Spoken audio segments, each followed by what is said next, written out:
Nah, selanjutnya adalah hiperfleksia dan hipofleksia. Terlalu begini, terlalu kefleksi, terlalu ada gerakan-gerakan yang begini, atau terlalu banyak gerakan memfleksikan badan. Jadi anak kebanyakan begini gitu, meringkuk. Nah, itu tuh juga mulai curiga ada sesuatu nih dari perkembangan motorik kasar. Dan yang terakhir adalah adanya gerakan yang tidak terkontrol.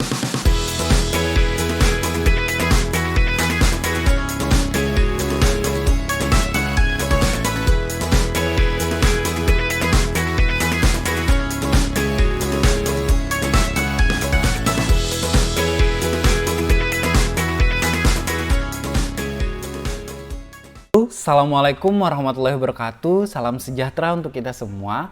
Perkenalkan, saya adalah Miji.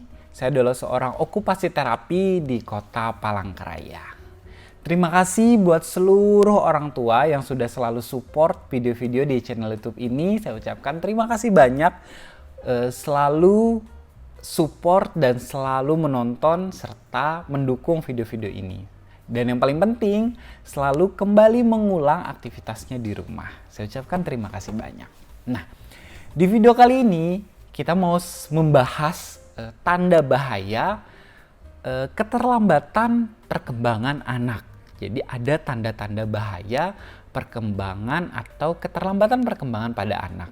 Nah, jadi di video ini, nanti ini ada video lanjutan-lanjutan, ada beberapa tahapannya. Semoga video ini bisa menjadi patokan atau lebih aware-nya kita terhadap perkembangan anak kita. Langsung saja, mari kita mulai videonya.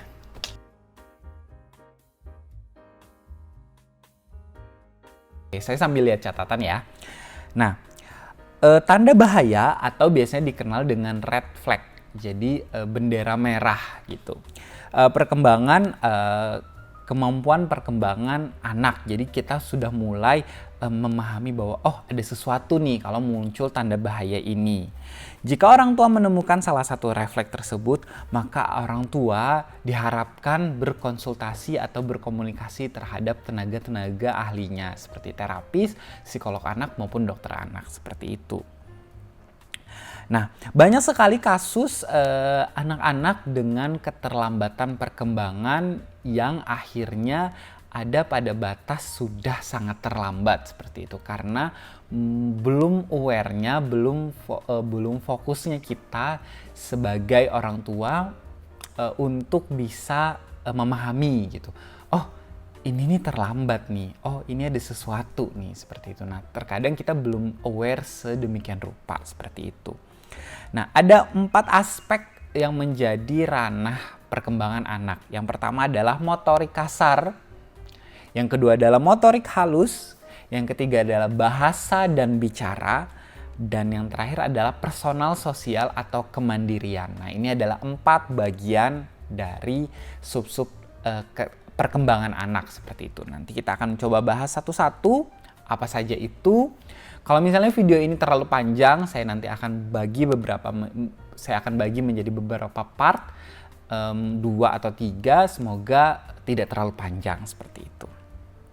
Nah, kita bahas dulu dari bendera merah dari perkembangan motorik kasar. Nah, yang pertama adalah gerakan asimetris. Nah, gerakan asimetris ini pada saat anak berjalan atau anak berlari, gerakannya tidak simetris, jadi asimetris. Mereka bisa goyang-goyang atau mereka tidak simetris bahasanya. Jadi munculnya gerakan asimetris seperti itu. Nah, yang kedua adalah menetapnya refleks primitif. Nah, ini ada beberapa refleks primitif pada anak. Misalnya pada saat anak itu disentuh bagian sini, mereka langsung respon ini, atau kita sentuh bagian sini mereka nah, itu salah satu bagian dari refleks primitif. Nanti coba mungkin kalau misalnya saya coba taruh apa itu refleks primitif. Nah, menetapnya refleks primitif ini menjadi bendera merah kita bahwa ada keterlambatan perkembangan motorik kasar pada anak. Hipertonia atau hipotonia. Nah, hipertonia ini adalah jadi hipertonus atau hipotonus, jadi terlalu lembek otot-otot mereka atau terlalu kuat jadi otot-otot anak kita. Nah, ini juga mulai curiga, ada apa nih? Nah, jadi hipertonus atau hipotonus bahasanya itu. Jadi kita mulai cek di bagian ototnya. Kalau hipertonus itu terlalu kencang, hipo terlalu lembek, seperti itu. Nah, selanjutnya adalah hiperfleksia dan hipofleksia. Terlalu begini, terlalu kefleksi, terlalu ada gerakan-gerakan yang begini, atau terlalu banyak gerakan memfleksikan badan. Jadi anak kebanyakan begini gitu, meringkuk. Nah, itu tuh juga mulai curiga ada sesuatu nih dari perkembangan motorik kasar. Dan yang terakhir adalah adanya gerakan yang tidak terkontrol. Jadi kayak gerakan-gerakan yang memang nggak kekontrol. Ini gerakannya seperti apa nih? Kok munculnya seperti ini? Kok gerakannya menunjukkan perilaku tertentu yang dihasilkan gerakan bawah sadar atau tidak disadari gitu. Jadi misalnya flapping, nah itu tuh gerakan yang tidak terkontrol seperti itu. Jadi kalau misalnya ada beberapa ciri tadi, nah mulailah untuk aware atau ada sesuatu seperti itu. Apa tadi saya jelaskan sedikit kembali tentang hiperfleksia atau refleks tubuh. Nah, hiperfleksia refleks tubuh ini berlangsung ke bagian dari sensori. Biasanya tuh misalnya contohnya sensori taktil. Ketika anak terluka atau anak mengalami permasalahan, nah harusnya ada respon yang dikirim ke otot mereka supaya mereka bisa merasakan sakit. Nah, anak-anak yang mengalami permasalahan ini mereka tidak merasakan sakit. Jadi akhirnya mereka biasa aja gitu walaupun jatuh atau mereka terbentur atau seperti apa. Nah, itu tadi bagian dari hiper atau hipofleksia seperti itu.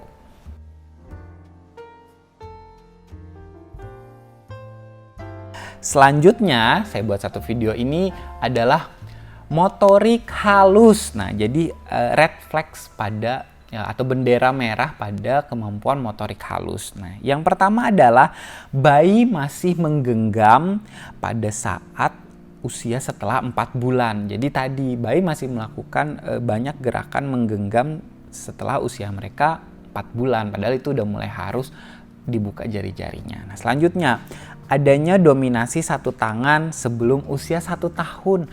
Nah, ini menjadi catatan penting. Anak-anak tangan dominannya itu setelah 1 tahun atau 2 tahun yang menjadi tangan dominan. Nah, kalau misalnya di usia sebelum 1 tahun sudah muncul sisi tangan dominan, mulai curigalah ini ada sesuatu pada bagian sisi tangan satunya seperti itu. Karena anak-anak yang masih di bawah 1 tahun, mereka harus mulai bisa mengkoordinasikan 2 tangan mereka. Kalau misalnya mereka fokus pada 1 tangan saja, curigalah seperti itu, ada sesuatu. Nah, selanjutnya, explore oral atau memasukkan mainan ke dalam mulut masih sangat mendominasi sampai usia mereka 14 bulan atau 1 tahun lebih. Nah, jadi usia 1 tahun lebih masih banyak memasukkan benda-benda ke dalam mulut karena mereka masih mengeksplor bagian mulut mereka. Nah, ini juga udah mulai curiga. Harusnya semua itu berkurang setelah usia anak 6 bulan karena mereka sudah mulai makan MPASI seperti itu. Jadi misalnya usia setelah 1 tahun masih banyak mengeksplor bagian mulut, nah mulai curiga lah seperti itu.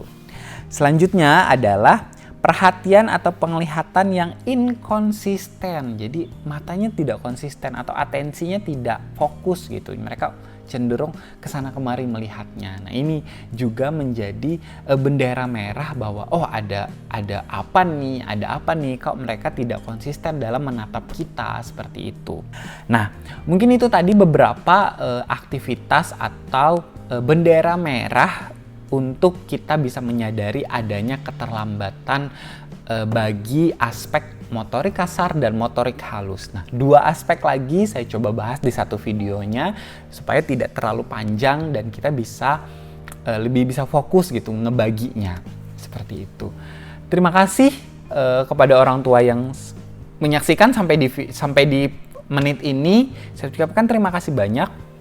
Mohon maaf kalau ada salah-salah kata dan perbuatan.